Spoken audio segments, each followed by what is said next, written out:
ಶಿರಾಡೋಣದ ಸರ್ಕಾರಿ ಹಿರಿಯ ಪ್ರಾಥಮಿಕ ಶಾಲೆಯಲ್ಲಿ ಶನಿವಾರದಂದು ಮಕ್ಕಳ ಸಂತೆ ಕಾರ್ಯಕ್ರಮ ಹಮ್ಮಿಕೊಳ್ಳಲಾಯಿತು.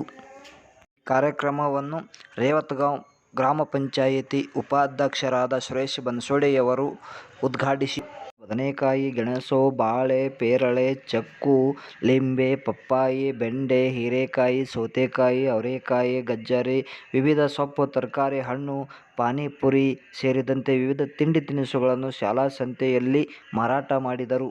ಈ ವೇಳೆ ಶಿಕ್ಷಕರು, ಪಾಲಕರು, ಎಸ್ಡಿಎಂಸಿ ಸದಸ್ಯರು ಹಣ ಪಾವತಿಸಿ ವಿದ್ಯಾರ್ಥಿಗಳಿಂದ ತರಕಾರಿ, ಹಣ್ಣುಗಳು ಖರೀದಿಸುವ ಮೂಲಕ ವ್ಯವಹಾರಕ್ಕೆ ಸಹಕರಿಸಿದರು.